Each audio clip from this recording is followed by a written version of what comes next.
pada hari ini acara webinar kita mengambil tema hukum waris. Nah, acara ini bisa terselenggara karena diselenggarakan oleh Perkumpulan Penghiburan Kedukaan Tabita. Mungkin bagi Anda yang bergereja di GKI tahu ya apa itu Tabita. Yang tagline-nya Sobat di Kala Duka.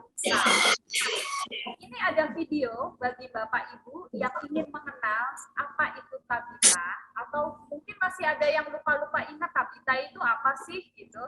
Nah, silahkan kita akan melihat videonya terlebih dahulu.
Ya, Bapak Ibu, tanpa berpanjang-panjang lagi, saya akan memulai webinar kita pada pagi hari ini yang saya harap dalam waktu 1-1,5 jam dapat berjalan singkat, padat, merayap.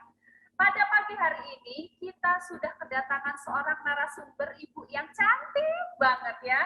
Namanya Ibu Natalia Mandiangan. Nah, beliau adalah seorang notaris dan PPAT. Pekerjaannya ya tentu saja sebagai seorang notaris di Kota Tangerang Selatan. Pelayanan yang beliau jalani adalah di dalam Bina Pranikah GKI Pondok Indah, GKI Kedoya, dan Klasis Jakarta Barat. Riwayat pekerjaannya sebelum menjadi notaris di Tangerang Selatan juga di Kota Sukabumi. Organisasinya untuk pada saat ini adalah Ketua Majelis Pengawas Daerah Notaris Kota Tangerang Selatan. Nah, selain di Bina Pranikah, ini juga Bu Natalia aktif ya di GKI Pondok Indah, di tim Turki, pemateri Bina Pranikah, kelompok kecil, dan kelompok kecil Pasutri. Nah, untuk berikutnya saya serahkan waktu dan pemaparannya ke Ibu Natalia. Silahkan Ibu Natalia.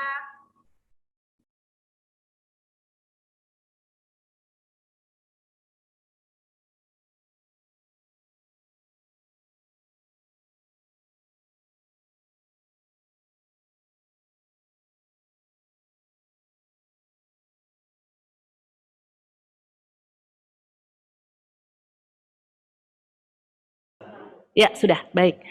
Terima kasih atas kesempatan yang diberikan pada pagi hari ini. Senang sekali bisa bertemu dengan Bapak Ibu sekalian di layar Zoom. Baik, kita akan memulai webinar hukum waris pada pagi hari ini yang saya diberi waktu selama setengah jam ya. Nanti kita akan masuk dalam tanya jawab. Silakan ditayang PPT-nya, PowerPoint-nya.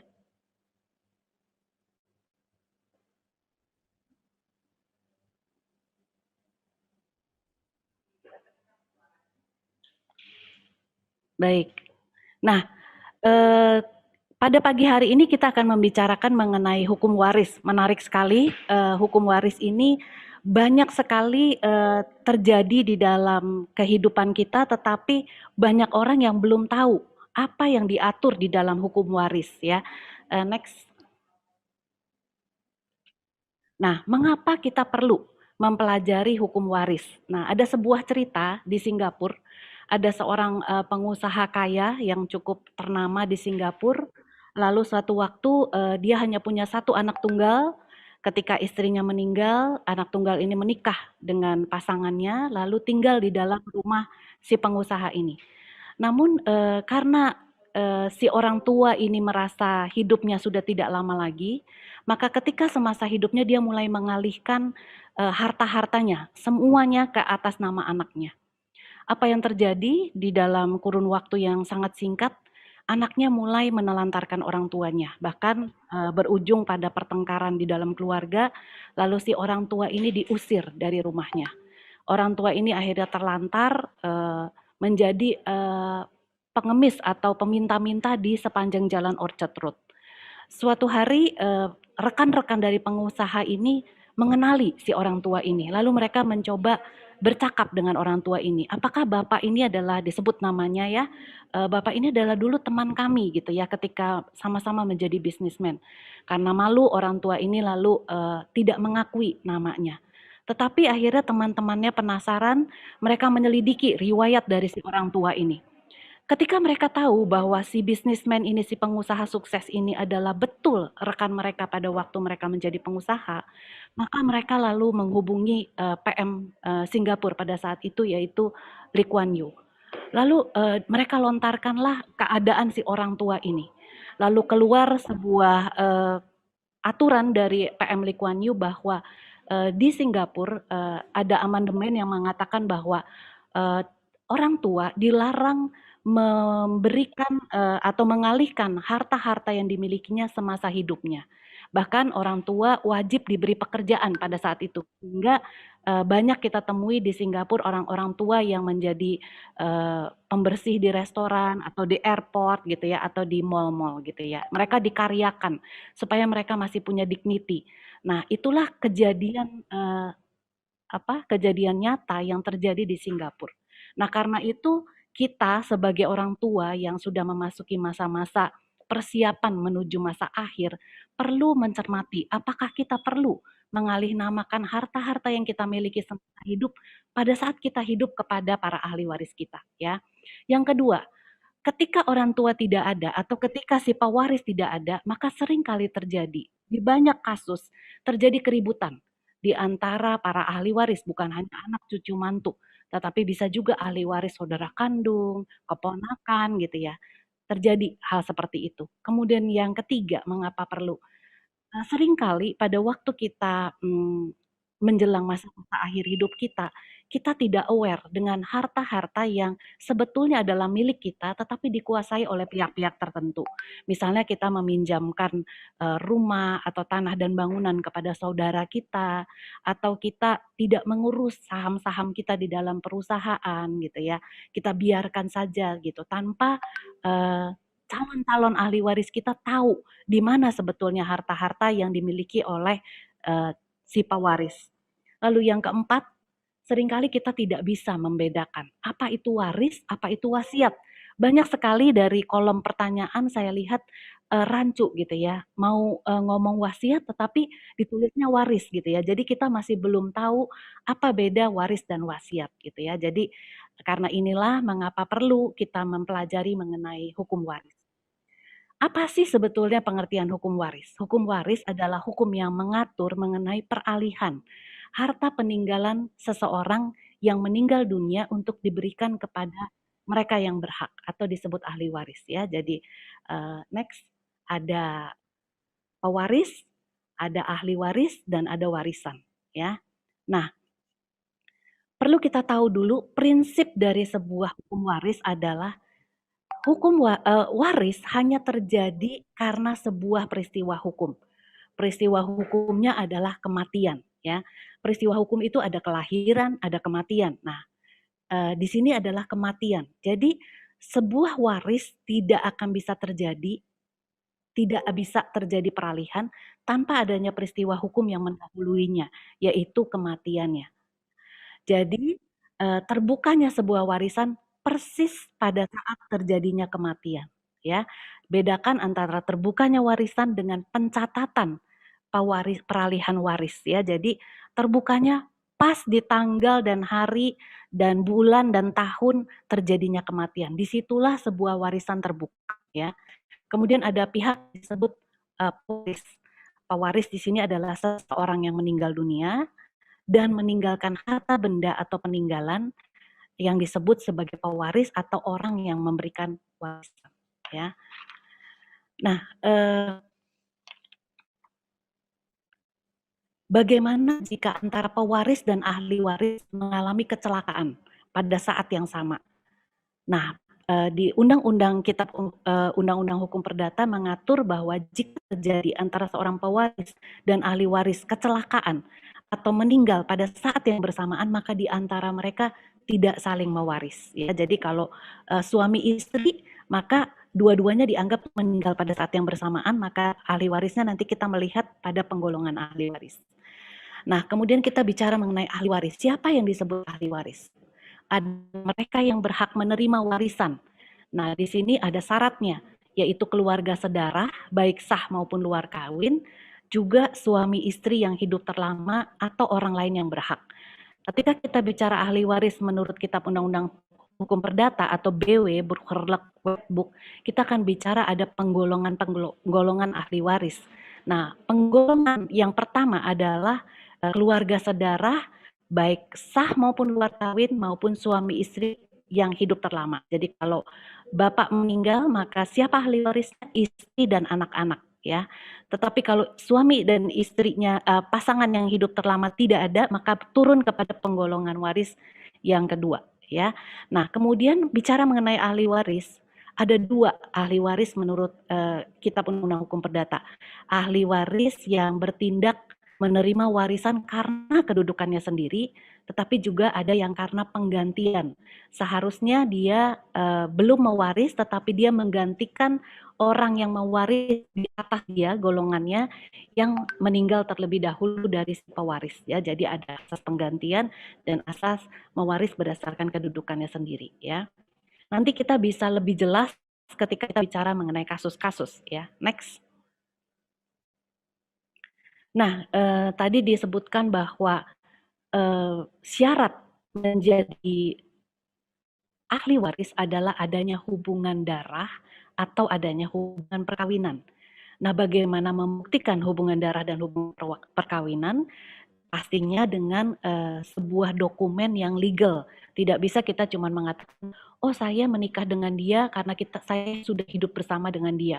Pak RT, Bu Lurah, Pak Camat juga tahu kok gitu kalau saya itu istrinya Bapak A gitu ya. Tidak bisa, kita harus membuktikan dengan akta kawin bagi yang keturunan atau bagi yang Kristen. Tetapi bagi yang Muslim, maka kita membuktikannya dengan buku nikah yang dikeluarkan oleh kantor urusan agama, sedangkan akta perkawinan dikeluarkan oleh Dinas Pendudukan dan Pencatatan Sipil, ya. Nah, kemudian bagaimana dengan hubungan darah?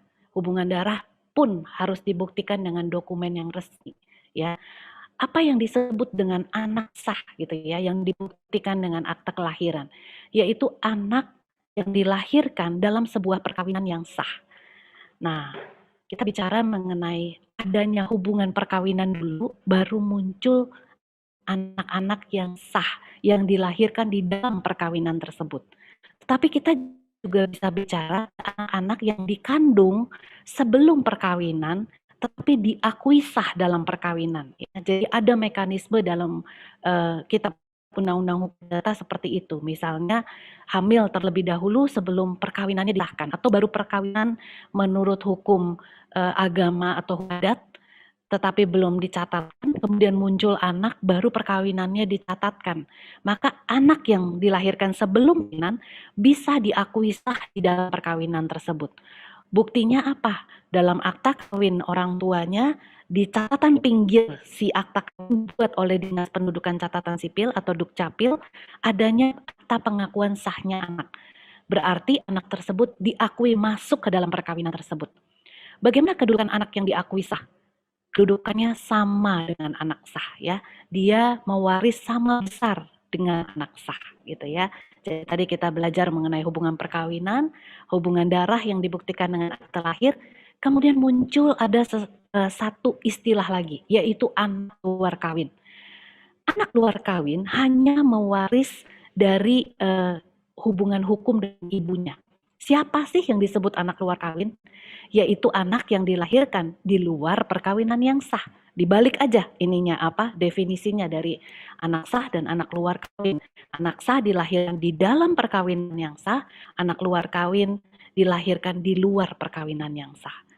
Anak luar kawin konsekuensinya dalam pasal 43 ayat 1 Undang-Undang 1 tahun 74 yang mengatur tentang perkawinan hanya mewaris dari pihak ibu dan keluarga ibu. Apakah rekan atau bapak ibu sudah pernah melihat akte kelahiran dari anak luar kawin? Biasanya akte kelahiran berbeda dengan akte kelahiran anak sah. Tulisannya begini, dilahirkan anak luar kawin dari seorang wanita bernama Natalia Pandiangan. Kalau di akte lahirnya tertulis demikian, maka kita langsung tahu, oh, lahir dari perkawinan yang tidak sah atau di luar perkawinan yang sah. Dia hanya memiliki hubungan hukum dengan si ibu yang melahirkannya. Makanya disebut anak luar kawin dari wanita bernama A gitu ya. Jadi ketika si ibunya A meninggal, anak luar kawin ini mewaris. Tetapi ketika bapaknya walaupun mereka hidup bersama antara si bapak dengan si ibu, atau walaupun itu bapak biologisnya, tetapi kalau dia tidak diakui di dalam perkawinan yang sah, judulnya dia adalah anak luar kawin, maka dia tidak mewaris dari si ayah, ya, ayah yang hidup bersama dengan ibunya, ataupun ayah yang betul-betul adalah ayah biologisnya, atau ayah sambung dari si anak ini. Misalnya ibunya menikah dengan pria yang diresmikan perkawinannya. Dia bukan anak sah dari si hubungan hukum perkawinan ibu dan ayah sambungnya ini. Ya, jadi perlu kita cermati apakah kita anak sah atau kita anak luar kawin. Apakah antara orang tua ini ada hubungan hukum? Ketika ada perkawinan antara si suami dengan istri, maka pasangannya pasti mewaris ketika yang salah satu meninggal. Bila si bapak meninggal, maka si ibu pasti mewaris. Jika si ibu meninggal, maka si bapak pasti mewaris. Ya, jelas? Nah, kemudian kita bicara juga mengenai ahli waris. Ada yang dikatakan tidak patut mewaris, walaupun dia istri, suami dari yang meninggal, walaupun dia anak, dikatakan oleh undang-undang tidak patut mewaris. Siapa itu yang tidak patut mewaris? Kalau dia pernah melakukan pembunuhan terhadap si pewaris. Kalau dia pernah melakukan percobaan pembunuhan terhadap si pewaris. Misalnya tiap hari dia kasih racun sianida di teh pasangan kawinnya ini gitu ya. Si ibu tiap hari pengen cepat-cepat bapaknya game out gitu ya, check out dari dunia, lalu di tehnya tiap hari dikasih racun sianida gitu ya. Maka ketika itu bisa dibuktikan, maka si ibu, si istri tidak mewaris dari si suami ya. Atau adanya fitnah kepada si pewaris yang mengakibatkan pewaris diancam hukuman penjara 5 tahun. Atau adanya tindakan pemalsuan atau mencoba menghilangkan akte wasiat yang dibuat oleh si pewaris ya. Jadi itu adalah orang-orang yang dikatakan tidak patut mewaris. Next.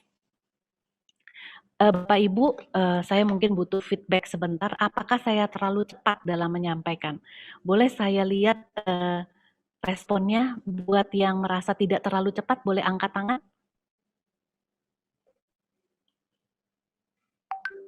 Bagaimana Bapak Ibu? Terlalu cepat atau tidak terlalu cepat? Yang raise hand berarti tidak terlalu cepat ya? Cukup ya? Atau kalau cukup katakan jempol. Boleh lihat sebentar? Angkat tinggi, saya kurang bisa lihat. Cukup ya? Baik, yang tidak mengangkat tangan mungkin saya akan coba lebih lambat lagi ya. Baik. Nah, ketika tadi kita bicara ada pewaris, ada ahli waris, kita bicara ada harta warisan, ada harta peninggalan yang ditinggalkan oleh pewaris. Apa itu harta peninggalannya? Yang pastinya berupa hak dan kewajiban, ya. Ada misalnya saham, saham di perusahaan PT, atau ada bagian kepemilikan di CV gitu ya.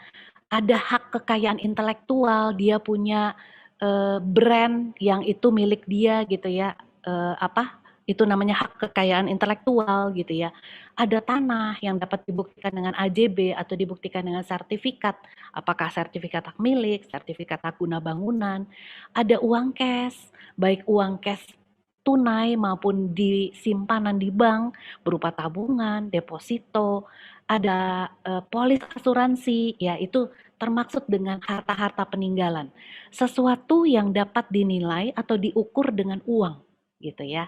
Nah, bagaimana dengan kewajiban? Misalnya dia punya properti sedang disewakan kepada pihak lain. Ada kewajiban. Kewajibannya apa? Melanjutkan perjanjian sewa menyewa yang sudah dibuat oleh si pewaris. Maka ahli waris tidak boleh ketika meninggal langsung cut off perjanjian sewa menyewanya, langsung dijual gedung yang disewakan tersebut tadinya oleh si pewaris. Tetap dilanjutkan kewajibannya. Yang tidak bisa diwaris apa? Misalnya kedudukan. Kedudukan dia misalnya kedudukannya adalah wali dari anak di bawah umur dari keponakannya misalnya, itu tidak bisa diwaris. Atau kedudukan dia adalah suami dari uh, istrinya gitu ya. Dia nggak bisa wariskan, oh boleh nih adik saya melanjutkan menjadi suami dari istri saya, tidak bisa diwariskan kedudukannya. Atau dia pejabat negara, tidak bisa diwariskan gitu ya kedudukannya. Baik, seperti itu saham, copyright gitu ya, kemudian tabungan, asuransi, deposito dan lain sebagainya. Lanjut, next. Nah, ketika seorang ahli waris terbuka warisan pada saat kematian, otomatis terbukanya warisan, maka dia punya hak untuk menolak warisan ya. Nah, tadi saya bicara mengenai hak dan kewajiban ahli waris. Salah satunya adalah utang piutang. Kalau si pewaris mewariskan hutang, maka itu juga menjadi warisan kepada si ahli waris. Nah, ketika si ahli waris melihat bahwa saya nggak mau deh terima warisan, kayaknya banyakan utang deh si papa atau si mama gitu ya, utang-utang perusahaan yang dikelola oleh dia gitu ya, ada utang-utang pinjaman-pinjaman dikejar-kejar selama hidupnya oleh debt collector, maka ahli waris boleh melakukan penolakan waris ya. Penolakan waris harus dilakukan pada saat warisan terbuka. Tidak bisa sebelum ada warisan karena lihat orang tuanya banyak warisan dia udah bikin akte pernyataan di depan notaris. Ketika papa saya meninggal saya tidak mau menerima warisan. Gak bisa dilakukan. Itu hanya bisa dilakukan pada saat sudah terjadi kematian dan terbukanya warisan ya. Nah, dilakukannya nggak bisa setengah-setengah. Nggak bisa, oh saya mau hartanya, masih sisa nih ada tanah, ada tabungan, saya mau hartanya saja tapi kewajibannya saya nggak mau, utangnya nggak mau, tagihan-tagihannya nggak mau gitu ya. Nggak bisa. Ketika kita melakukan mekanisme penolakan waris oleh ahli waris, maka itu menyangkut seluruh warisan, budel warisan, atau seluruh bundelnya warisan ya. Budel itu keseluruhan harta pewarisannya ya. Nah, kemudian bagaimana kita melakukan penolakan waris? Caranya memohonkan kepada pengadilan negeri setempat tempat tinggal si pewaris, kita lakukan di hadapan panitera pengadilan negeri. Ya, kita nyatakan statement kita, lalu nanti keluar putusan penetapan dari pengadilan negeri bahwa ahli waris dari orang tua bernama ini, misalnya Bapak Denny Kristianto melakukan penolakan waris di hadapan panitera pengadilan negeri. Ya, nah penolakan waris itu wajib dicatatkan di pengadilan negeri, nanti keluar produknya adalah penetapan pengadilan negeri. Ya, tetapi sebelum masuk ke pengadilan negeri kita harus dulu siapa-siapa yang mewaris. Buatnya di notaris kalau untuk warga keturunan, tetapi untuk warga pribumi atau pribumi Kristen dibuatnya di kantor kelurahan kecamatan, ya, pernyataan waris namanya. Bahwa itu ditunjuk siapa ahli warisnya, baru si ahli waris yang sudah diberi status ahli waris baru menyatakan menolak waris. Ya, jadi nggak bisa ujuk-ujuk datang, saya mau nolak waris, nanti panitera pengadilan negerinya nanya, mana buktinya kamu adalah ahli waris? Buktikan dulu bahwa dia adalah ahli waris, keluar dulu SKW dari notaris atau pernyataan dari kelurahan kecamatan. Ya, nah kepada ahli waris yang menolak, bagian warisnya jatuh kepada ahli waris yang menerima. Nanti kita melihat siapa-siapa sih golongan ahli waris gitu ya. Dibuat pengelompokannya oleh Kitab Undang-Undang Hukum Perdata atau produk zaman Belanda, Burgerlijk Wetboek namanya ya. Next. Nah, tadi ini yang saya tegaskan diatur di pasal 1100 Kitab Undang-Undang Hukum Perdata. Jika ahli waris menerima warisan dari pewaris, maka ia juga wajib menanggung utang pewaris. Tapi kalau dia menolak warisan dari si pewaris, maka ia tidak berkewajiban membayar hutang pewaris ya. Jadi kata orang gini, hitung aja untung ruginya, kira-kira papa itu atau orang tua kita itu banyak utangnya atau banyak hartanya gitu kan. Banyak orang mengatakan begitu.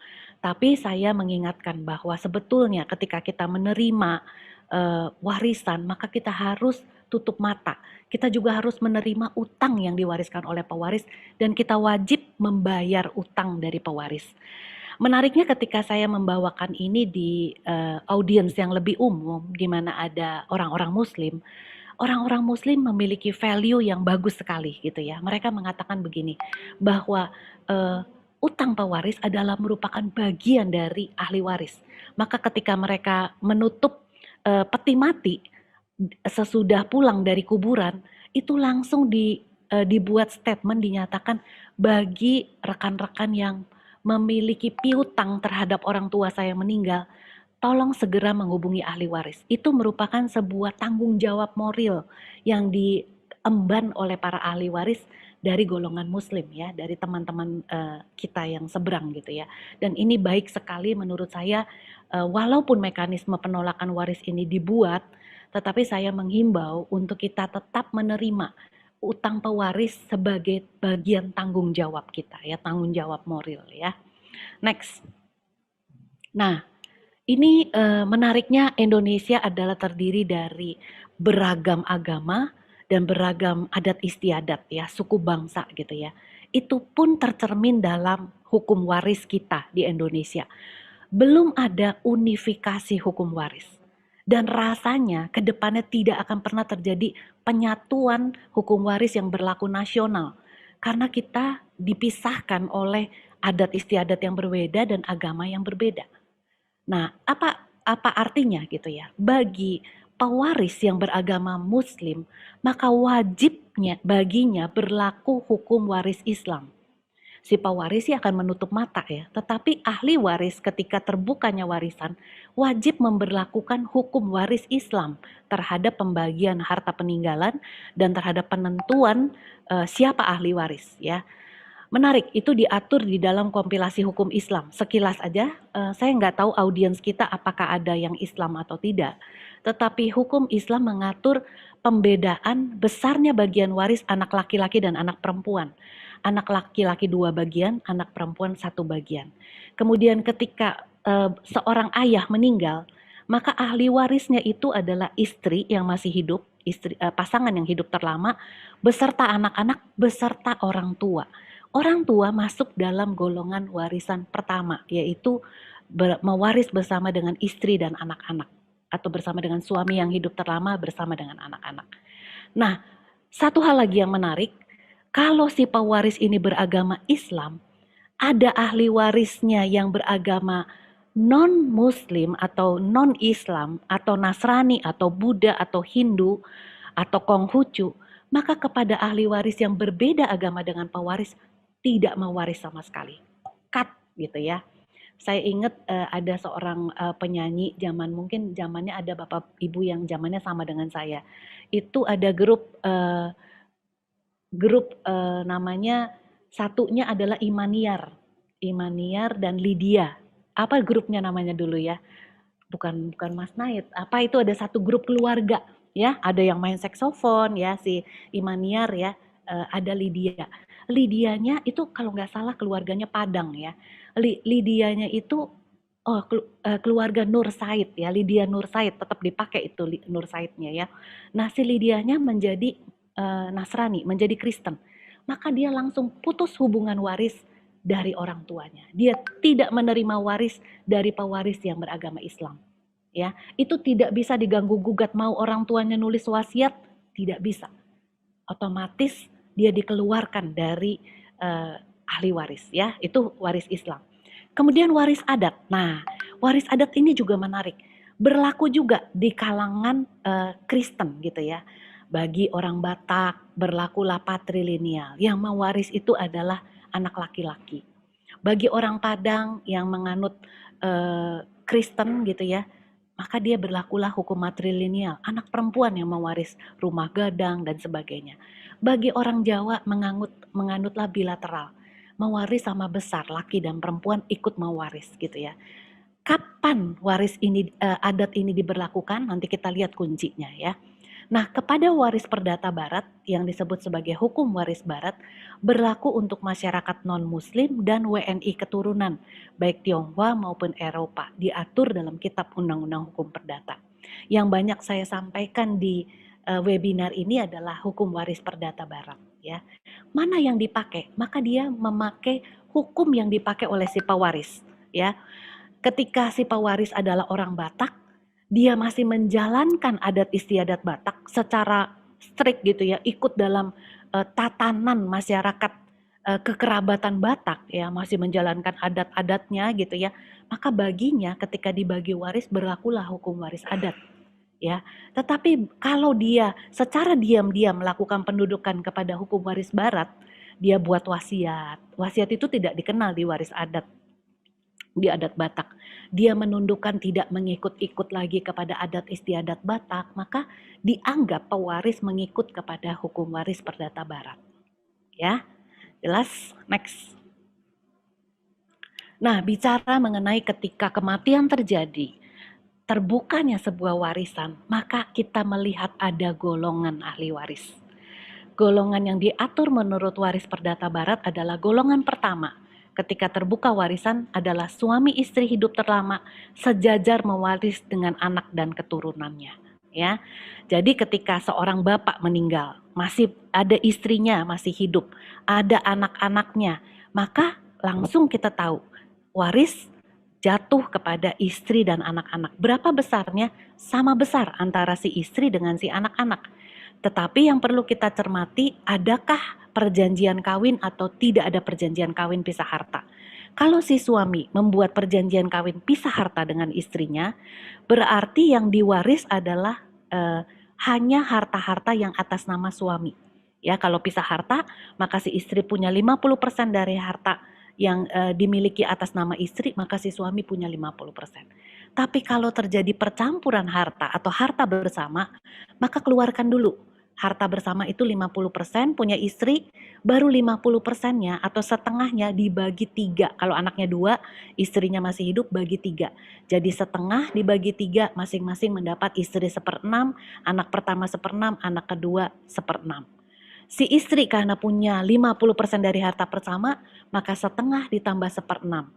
Dia punya 4/6, si anak-anak punya 1/6, 1/6. Kalau itu hartanya tanah dan bangunan, sertifikat atas nama suami, maka ketika dibalik nama waris keluarlah bagian istri 4/6, bagian anak pertama namanya misalnya si Jono 1/6, anak kedua si Debbie 1/6. ya gitu. Itu penggolongan ahli waris. Nah, ada golongan kedua, yaitu orang tua dan saudara-saudara kandung dari pewaris. Ketika seseorang meninggal, terbukanya warisan, dia tidak menikah, tidak punya anak, atau dia menikah, sudah meninggal pasangannya, dan anak-anaknya sudah meninggal sebelum dia, maka warisan tidak punya cucu dan keturunan, maka warisannya jatuh kepada orang tua dan saudara kandung pewaris. Besarnya sama dibaginya. Kalau orang tuanya masih hidup, satu orang, kemudian saudara kandungnya ada 2 orang, maka langsung dibagi 3, sepertiga, sepertiga, sepertiga, gitu ya. Meningkat lagi pada golongan waris yang ketiga. Waktu kita masih cukup? Oke, golongan waris yang ketiga yaitu keluarga lurus ke atas dari bapak ibu, yaitu kakak nenek dan buyut ke atas ya. Golongan keempat adalah paman bibi, termasuk keponakan, saudara-saudara dari kakek nenek sampai derajat ke-6 dari hitungannya dari si pewaris. Tapi ingat, jika golongan pertama masih ada, maka golongan kedua tidak mewaris. Jika golongan 1 dan 2 tidak ada, baru muncul golongan 3. Kalau golongan 3 masih ada, maka golongan 4 tidak mewaris. Jadi tingkatannya sesuai dengan golongan prioritasnya. Pertama harus ada dulu, kalau nggak ada baru naik kedua. Kedua nggak ada baru naik ketiga. Ketiga nggak ada baru keempat. Kalau keempat juga nggak ada baru jatuhlah kepada negara. Ya, lanjut. Kematian. Ketika peristiwa kematian terjadi, yang pertama-tama harus dibuat oleh ahli waris adalah akta kematian. Kemudian kalau dia keturunan atau Chinese atau Kristen, kita mau memakai waris perdata barat harus membuat SKW, surat keterangan waris. Dibuatnya di mana? Kalau WNI keturunan Tionghoa dibuat di notaris, kalau di pribumi dibuat di kelurahan, ya. Kemudian ketika kita membuat waris di notaris, itu selalu dicek wasiat. Notaris akan masuk kepada input online kepada Departemen Hukum dan HAM, yaitu bagian administrasi hukum dan umum, mengecek apakah ada wasiat dari si pewaris. Ya, lanjut.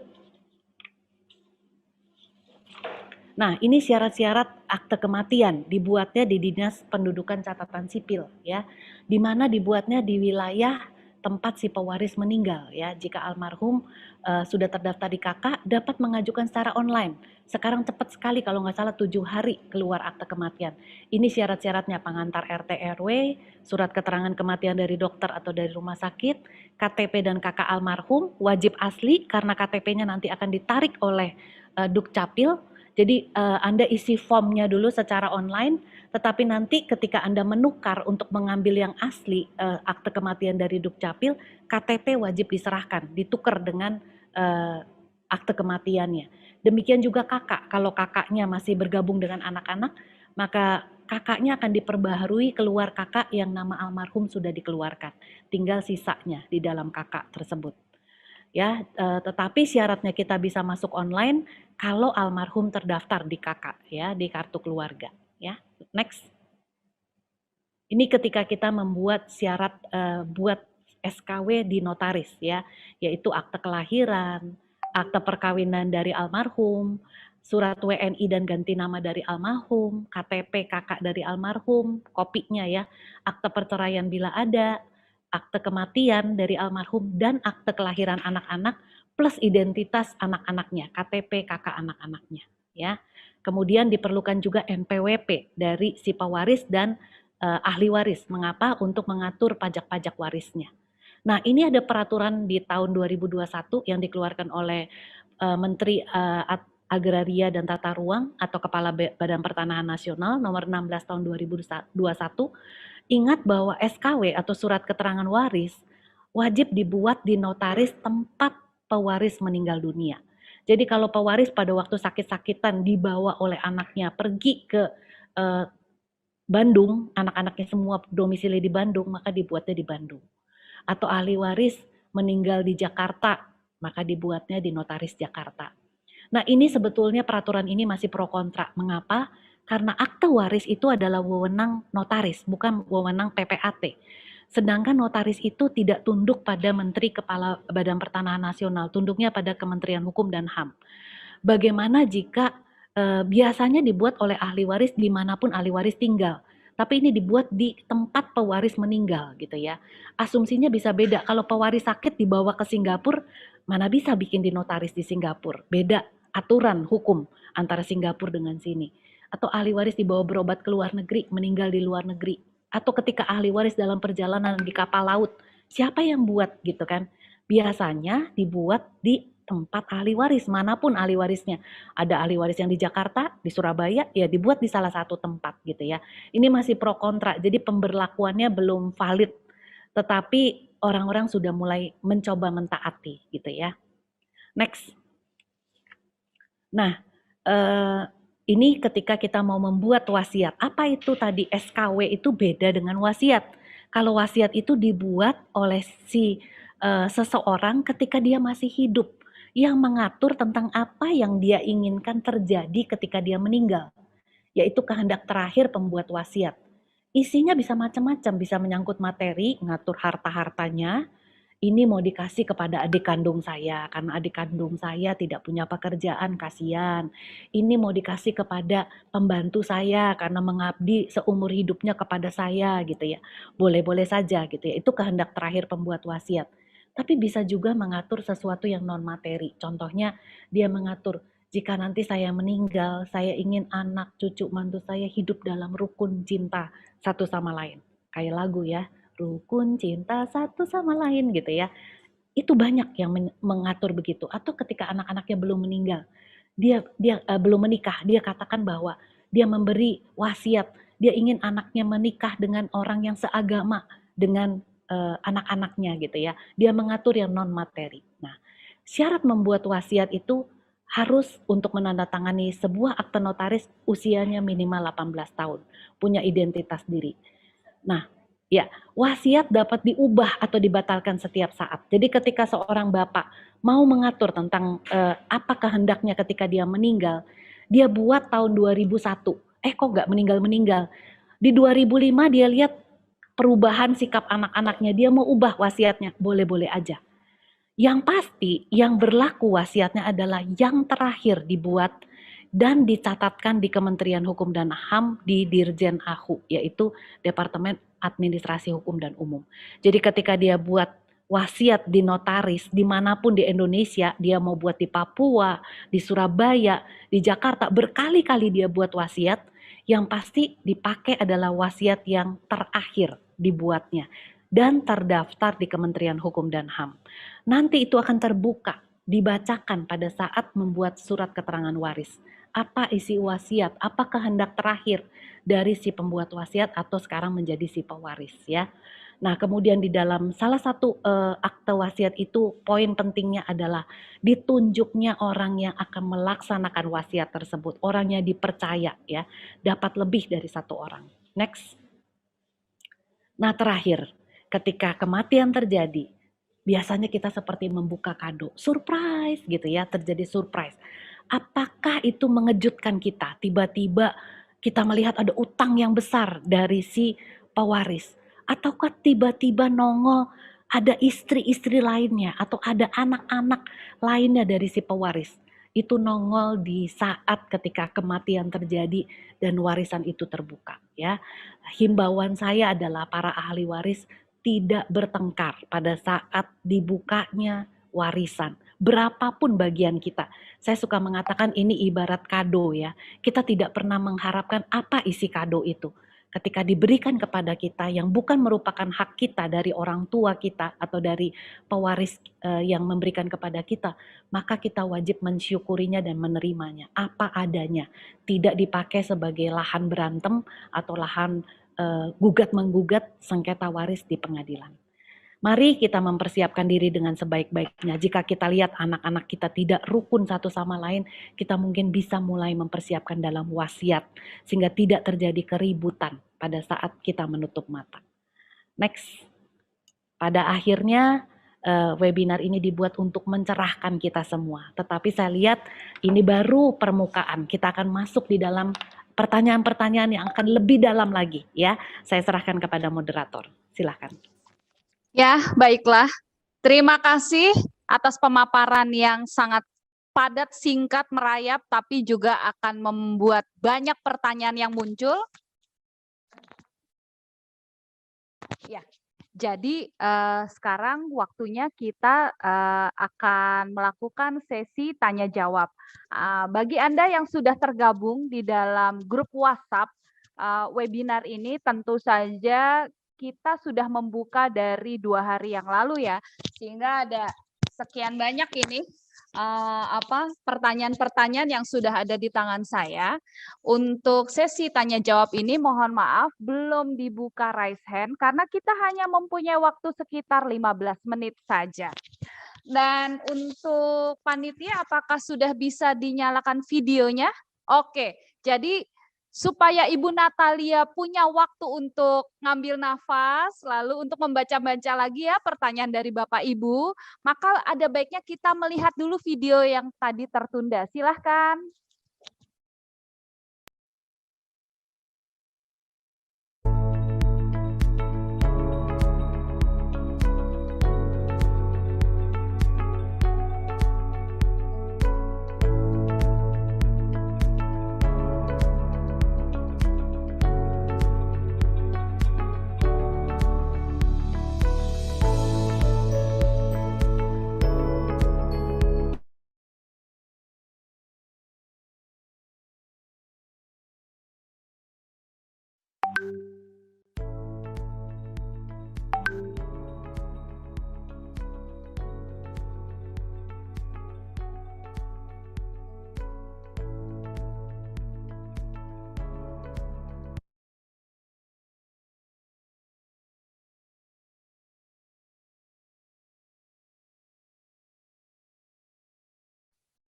Oke, kalau begitu mungkin nanti di akhir kita akan lihat lagi videonya ya. Emang kalau Tabita sukanya bikin kejutan sedikit ya, biar Bapak Ibu penasaran ya. Nah, untuk pertanyaan-pertanyaan yang sudah Bapak Ibu berikan, sudah kami kelompokkan ya. Ada prosedur pencairan di bank, ada wasiat, ada bagaimana kalau single, ada bagaimana persyaratannya, SOP-nya, dan lainnya, pajaknya, asetnya, dan lain sebagainya. Yang pertama mungkin kita akan ke pertanyaan seputar prosedur pengurusan pencairan aset almarhum atau almarhumah di bank ya, Ibu Lia ya. Jadi ini ada pertanyaan bagaimana soal harta almarhum yang disimpan di bank. Bagaimana prosedur yang benar setelah yang bersangkutan meninggal, karena terkadang hartanya di bank itu begitu meninggal sulit untuk diambil karena langsung dibekukan meskipun sudah membawa surat kematian dan surat kuasa. Lalu itu dulu ya Bu ya, sedikit-sedikit biar Ibu nggak lupa ya. Ini bagaimana nih prosedurnya untuk di bank? Baik, tiap bank itu berbeda ya. Saya klien-klien saya itu beberapa komplain ke saya, Bu, kenapa di Bank Mandiri, sorry saya sebut merek ini ya, beda dengan Bank BCA. Kenapa di bank ini beda dengan bank ini ya? Jadi ada hal-hal yang unik di tiap bank, tetapi prinsipnya itu secara umum hampir sama ya. Yang pertama adalah kita wajib membuktikan memang meninggal ya, si pemilik rekening atau tabungan deposito di bank adalah meninggal. Kemudian kita wajib membuktikan bahwa kita adalah ahli waris yang berhak mencairkan harta tersebut di bank. Jadi yang pertama dibawa pasti akte kematian, akte perkawinan, akte kelahiran dari si almarhum, akte kelahiran anak-anak, KTP kakak dari yang meninggal maupun dari ahli warisnya, dan yang terutama dibawa adalah surat keterangan waris. Walaupun dia pribumi, harusnya kan pernyataan warisnya itu datang dari kelurahan kecamatan. Tetapi bank-bank sekarang cari aman, berlindung di balik SKW yang dibuat oleh notaris. Nah, tadi saya belum bercerita sedikit tentang bagaimana membuat SKW di depan notaris. Yang pertama, SKW itu dikeluarkan oleh notaris. Jadi biasanya gini, saya yang bertanda tangan di bawah ini nama notaris Natalia Pandiangan mengeluarkan surat keterangan waris, menceritakan riwayat keluarga tersebut. Tetapi saya ini kan nggak kenal. Waktu klien saya datang kepada saya tidak tahu ini anaknya berapa, ini istrinya cuma satu kah atau ada istri-istri lainnya. Itu potensial gugatan terhadap notaris. Makanya sebelum SKW keluar oleh notaris, dibuat dulu namanya akte pernyataan. Akte pernyataan itu seluruh ahli waris wajib datang kepada notaris menyatakan bahwa ini loh si pewaris meninggal. Pewaris ini adalah orang tua saya. Ini buktinya akte lahir saya, ini buktinya akte kelahiran si orang tua saya, akte perkawinan orang tua saya dan akte kematian orang tua saya, juga KTP dan kakak orang tua saya yang meninggal. Saya periksa tuh dokumen-dokumennya, dicocokkan antara kopi dengan asli, wajib bawa asli kepada notaris. Nggak cukup semua ahli waris datang di depan notaris, saya butuh 2 orang saksi dari pihak keluarga. Biasanya kakak beradik kandung dari si yang meninggal. Kalau nggak ada ya keponakan yang ringnya itu dekat ya, derajat kekerabatan kekeluargaannya itu dekat. Saya butuh penguat saksi ya bahwa mereka ini betul akan menyatakan bahwa si bapak ini menikah dengan ibu ini adalah satu-satunya yang sah, ini dokumennya aslinya, ibu ini melahirkan 4 orang anak yang sah dalam perkawinan, ini dokumennya akte kelahiran yang aslinya, saya cocokkan dan saya dengar statement-statementnya. Baru saya buatkanlah surat keterangan waris. Nah, balik lagi tadi ke prosedur pencairan di bank.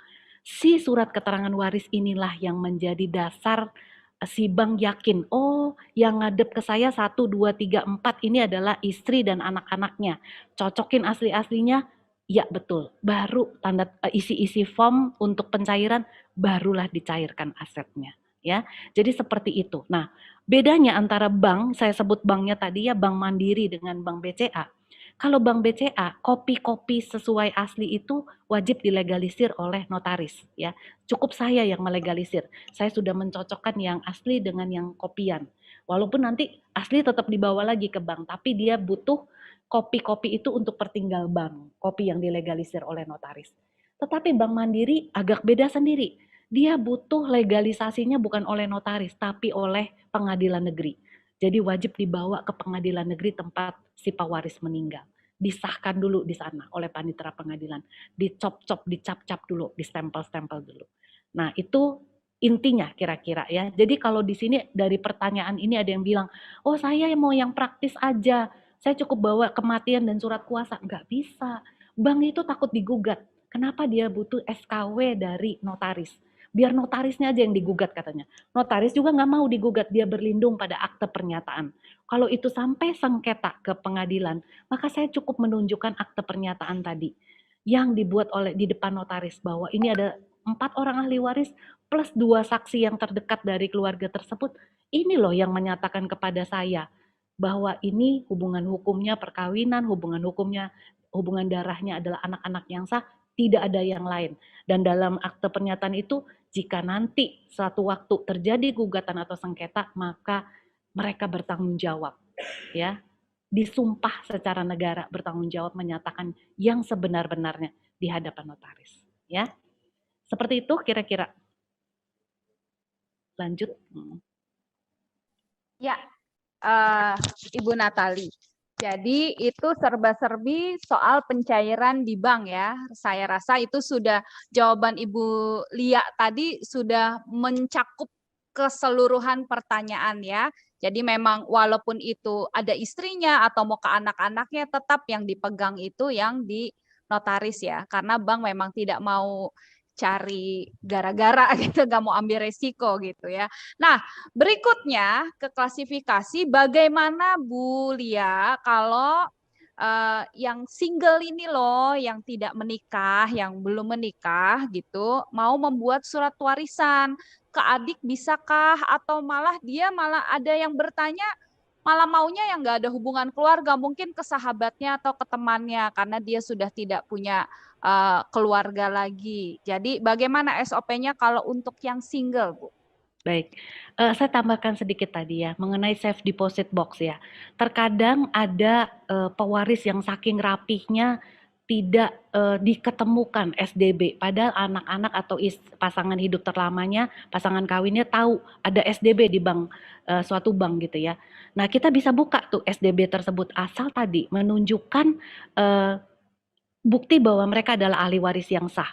Rame-rame datang ahli warisnya, tetapi kalau ada yang punya kepentingan kantor tidak bisa datang, pakai kuasa, ditunjuk Secara khusus para ahli waris memberi kuasa kepada satu orang ahli waris untuk melakukan pengurusan. Itu wajib dengan akte notaris ya. Nah tadi ketika dibuka SDB tersebut yang kuncinya tidak ada, maka biasanya dibuat berita acara pembukaan safe deposit bank, mengundang notaris untuk membuka safe deposit bank tersebut ya. Kira-kira seperti itu. Jadi kalau tadi ada yang nanya kalau cukup kakak yang menunjukkan bahwa saya punya hubungan hukum, tidak cukup ya. Tadi mengenai yang single, kembali. Kalau kita tidak punya pasangan kawin, kita tidak punya keturunan karena kita tidak menikah, maka jatuhnya kepada saudara-saudara kandung dan orang tua yang hidup terlama yang masih ada ya. Tetapi kita bisa punya kehendak terakhir yaitu kita membuat wasiat. Kita mau sumbangkan ini ke gereja. Kita mau sumbangkan untuk sahabat yang mengurus saya waktu saya sakit, boleh gitu ya. Tetapi ketika ahli waris merasa, enggak dong, saya harusnya kebagian. Maka ketika wasiat itu diberlakukan, ada pihak yang berkeberatan terhadap bagian warisannya, maka mereka boleh mengajukan sengketa waris. Menggugat di pengadilan ya. Nanti biar hakim yang memutuskan apakah warisan itu diberikan kepada si wasiat atau kepada si ahli waris yang berhak. Itu untuk yang single. Tetapi ada catatan khusus, kalau dia punya anak, punya istri, terus dia bilang, saya nggak mau kasih ke anak-anak saya, karena anak-anak saya semuanya uhau. Uhau itu apa ya? Kurang ajar gitu ya, tidak berbakti kepada orang tua. Maka saya mau kasih kepada saudara-saudara aja, kepada adik saya gitu. Ingat, di hukum waris perdata barat bagi warga keturunan dan non-muslim itu berlaku ada bagian mutlak atau yang disebut legitime porsi terhadap anak-anak. Jadi hukum melindungi bagian anak-anak. Istri tidak dilindungi, tidak ada legitime porsi untuk istri. Istri terlindungi dengan adanya bagian setengah dari harta bersama ya. Kalau dia tidak buat perjanjian kawin pasti setengahnya itu dikeluarkan dulu untuk istri. Baru setengah yang menjadi bagian waris istri dan anak-anak. Tapi kalau ternyata di wasiatnya nggak ada bagian anaknya dimasukin, maka anak-anak boleh menuntut bagian mutlak, yaitu legitime porsinya. Nanti dikeluarkan dulu, itu baru sisanya dilakukan sesuai wasiat, gitu ya. Itu mengenai yang single. Jadi ingat yang single berlaku penggolongan penduduk, ahli waris yang berhak itu adalah saudara kandung dan orang tua. Kalau nggak ada kakek nenek, dan ke atas buyutnya kalau nggak ada lagi baru paman, bibi, keponakan dan makin jauh sampai derajat ke-6 ya. Jadi wasiat boleh berlaku sepanjang tidak ada yang berkeberatan ya. Karena nanti ahli waris itu datang ke notaris, buat surat keterangan waris, dibuka kalau ada wasiat, dibacain wasiatnya. Oh saya keberatan gitu ya, silahkan lakukan mekanisme keberatan yaitu gugat-menggugat atau sengketa waris di pengadilan negeri ya. Cukup. Ya, oke Bu Lia. Berikutnya adalah soal biaya. Ya, ini biar bagaimanapun di dunia ini kencing aja ada biayanya ya Bu Lia ya. Apalagi bikin soal warisan dan wasiat ini. Jadi ada yang nanya nih Bu Lia, gimana bisa tahu biayanya dan kapan pajak waris harus dibayar? Apa saat pindah nama atau saat dijual? Demikian ini seputar biaya gimana nih Bu Lia? Ya, kalau biaya bikin SKW itu di notaris. Tidak etis saya menyatakan di sini biaya saya berapa gitu ya. Karena tiap-tiap notaris punya kebijakan walaupun ada range standar gitu ya antar notaris gitu ya. Kalau biaya balik nama waris itu biasanya terjadi untuk tanah dan bangunan ya. Itu keluar namanya ada pajak PPH dan BPHTB. Sama seperti jual beli ya. Tetapi PPH-nya ini adalah pajak penghasilan si pewaris, itu wajib, bukan wajib, kita dihimbau untuk minta keterangan bebas pajak. Jadi PPH yang 2,5% itu dikeluarkan, dianggap tidak ada. Tetapi untuk daerah-daerah tertentu seperti DKI Jakarta, kita wajib mengurus SKB waris, SKB surat keterangan bebas PPH untuk si NPWP-nya pewaris. Nah, syaratnya adalah kita wajib mengecek si harta warisan ini, tanah dan bangunan ini sudah tercantum belum dalam SPT tahunan si pewaris. Kalau pewaris diam-diam itu tidak tercantum dalam SPT tahunannya, maka wajib dilakukan pembetulan SPT dulu oleh si ahli waris, ya, diurus oleh ahli waris, ya. Kemudian pajak balik nama waris itu adalah bagian yang harus dibayar oleh para ahli waris. Kalau ahli warisnya 4, maka bagi sama rata gitu ya. Berapa hitungan pajak BPHTB waris, bea perolehan hak atas tanah dan bangunan. Biasanya dilihat dari NJOP PBB tahun terakhir, kalau tahun 2002 ini NJOP-nya adalah 2 miliar, kurangin dulu pengurang NJOP atau penghasilan tidak kena pajak. Nah, itu berbeda. Kalau di Jakarta itu kalau nggak salah 350 juta, kurangin 350 juta atau 300 juta, baru dikali 5%. Itulah besaran pajak yang harus ditanggung oleh para ahli waris. Saya lihat ada pertanyaan yang bilang bahwa bisa nggak kita nggak ngeluarin pajak tersebut? Ya kita diemin aja, tanah dan bangunan tersebut nggak teralih nama, tetap atas nama si orang tua gitu ya. Tidak dibalik nama ke atas nama-nama penerima waris atau ahli waris yang berhak. Tapi konsekuensinya tidak bisa dialihkan ketika kita mau jual kepada orang lain, maka harus melalui prosedur balik nama waris dulu. Siapa yang berhak? Pewaris sudah meninggal, tidak bisa tanda tangan akte jual beli, maka harus para ahli waris yang tanda tangan akte jual beli. Di mana ahli waris ada di dalam sertifikat itu namanya? Haruslah dibalik nama waris, keluar nama para ahli waris di sertifikat tanah tersebut, baru bisa dijual belikan gitu ya. Jadi mau tidak mau kita wajib mengeluarkan BPHTB waris agar beralih nama ke atas nama para ahli waris, agar bisa dijual, dialihkan atau dihibahkan kepada salah satu, baru bisa dibagi-bagi di antara para ahli waris. Itu biaya-biayanya ya. Ya, oke, Ibu Lia. Lanjut lagi ya. Jika ini soal hukum waris dan hibah ya Bu ya. Anaknya WNA, apakah bisa menerima warisan orang tuanya yang WNI? Lalu bagaimana soal anak angkat yang tidak diadopsi secara hukum, apakah dapat menerima warisan dari orang tua angkatnya? Dan cukup dulu, cukup. Itu dulu ya. Dua yang berbeda. Dua itu dulu, ya. Ya, oke. Jadi kalau ada ahli waris kita yang berbeda kewarganegaraan, kita ingat kepada Undang-Undang Pokok Agraria yang diatur dalam UU Undang-Undang Pokok Agraria nomor 5 tahun 1960, di mana Presiden Soekarno tidak mengizinkan tanah-tanah di Indonesia yang hak milik atau tanah hak guna bangunan pun ya, itu jatuh ke tangan asing ya. Itu diatur dalam pasal 21 ayat 3.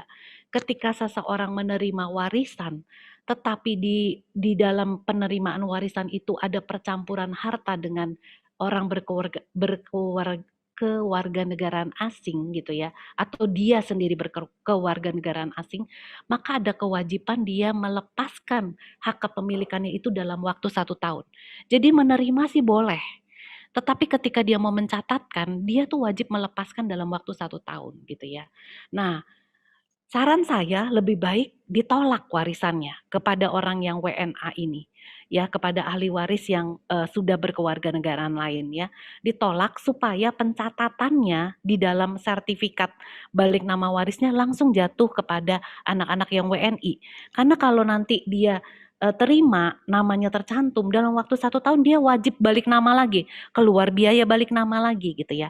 Nah, ingat penolakan waris itu mencakup keseluruhan harta, budel harta peninggalan. Jadi nggak bisa nolak, oh tanah ini saya tolak, yang ini nggak saya tolak, oh tabungannya saya mau terima, yang ini nggak diterima gitu ya. Sebetulnya terhadap tanah-tanah saja yang ditolak, tetapi mekanisme penolakan di pengadilan negeri itu dicantumkan gitu ya, tanah-tanah mana yang ditolak gitu ya. Tapi wajib semuanya gitu ya dicantumkan, sehingga waktu eksekusinya tinggal merujuk pada penetapan pengadilan itu waktu membalik nama waris ya. Untuk uang cash sebetulnya tidak perlu ditolak karena tidak ada mekanisme pembalik namaan gitu ya. Bisa langsung dibagi rata antar para ahli waris. Jadi walaupun menolak itu untuk keseluruhan warisan, tapi yang cash itu tetap bisa diterima oleh si WNA ya. Benefit atau manfaatnya gitu ya. Apakah cukup jelas? Iya, cukup jelas. Nah, kalau soal adopsi, Bu. Nah, adopsi. Untuk anak adopsi, ya anak adopsi yang tidak diadopsi secara resmi lewat penetapan pengadilan, maka baginya itu tidak dianggap sebagai anak yang sah. Tetapi ketika dia diadopsi secara resmi oleh penetapan pengadilan negeri, maka dia dikategorikan sebagai anak yang sah.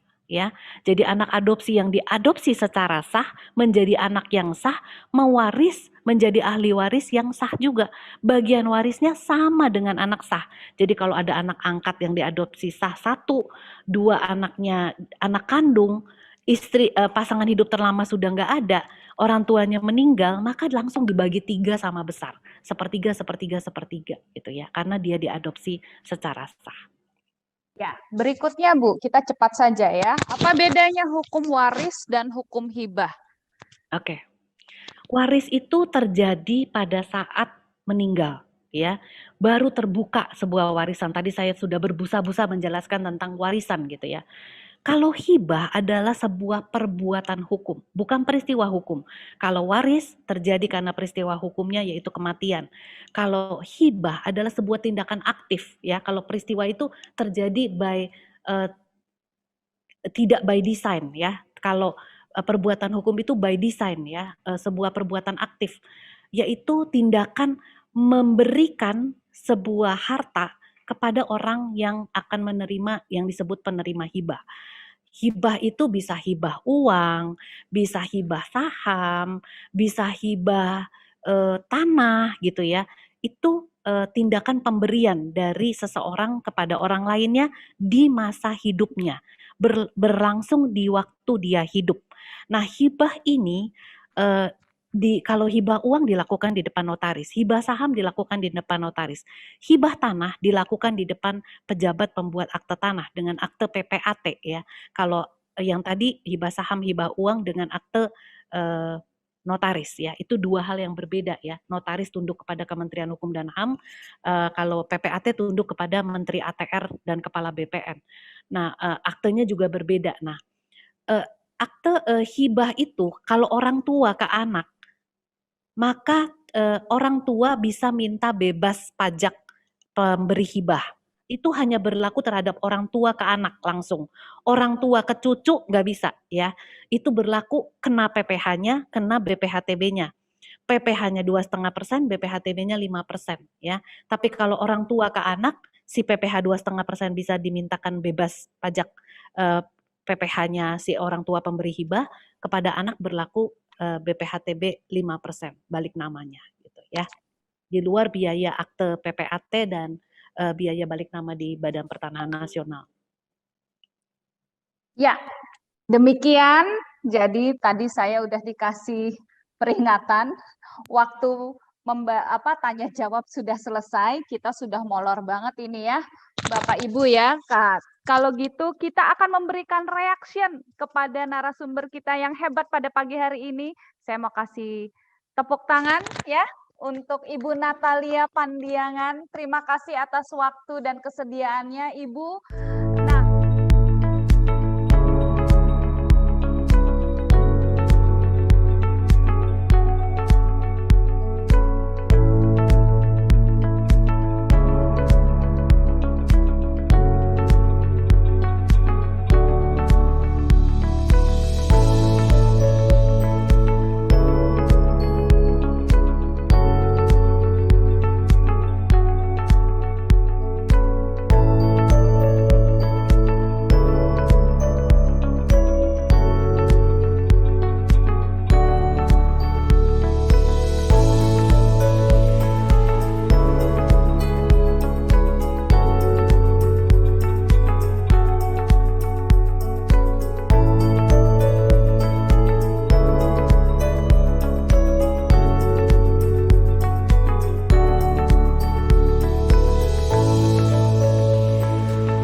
itu dia apa dan siapa PPK Tabita, karena Tabita lah maka acara webinar Hukum Waris Part 1 bisa terselenggara.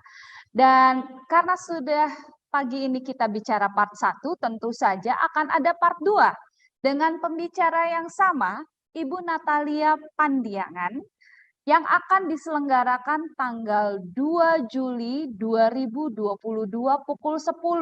Dicatat, dilingkerin, dimasukin di agendanya ya Bapak Ibu. Karena itu kami harapkan Bapak Ibu tidak keluar dari WhatsApp grup webinar Tabita. Karena nanti Ibu Lia akan memberikan pemahaman dan wawasan yang lebih dalam lagi mengenai hukum waris. Kalau tadi kita baru kenalan ya, soal prosedurnya, SOP-nya, apa itu hukum waris, apa bedanya dengan surat wasiat, apa turunannya kemana aja, bagaimana mengurusnya, di perbankan bagaimana.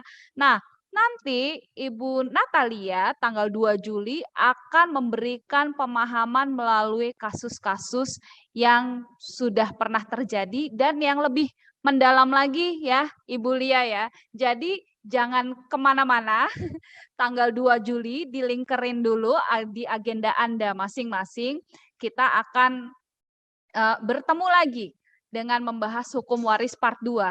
Dan saya memohon maaf karena tidak semua pertanyaan Anda dapat kami bahas dan kami bacakan satu persatu karena ini aja udah berapa nih? Ada 6 lembar begitu di print ya Bapak Ibu ya. Tapi saya harap penjelasan dari Ibu Natalia pada pagi hari ini dan dengan rangkuman pertanyaan yang sudah kita tanyakan itu dapat memberikan wawasan dan cukup menambah pengetahuan kita mengenai hukum waris pada pagi hari ini ya.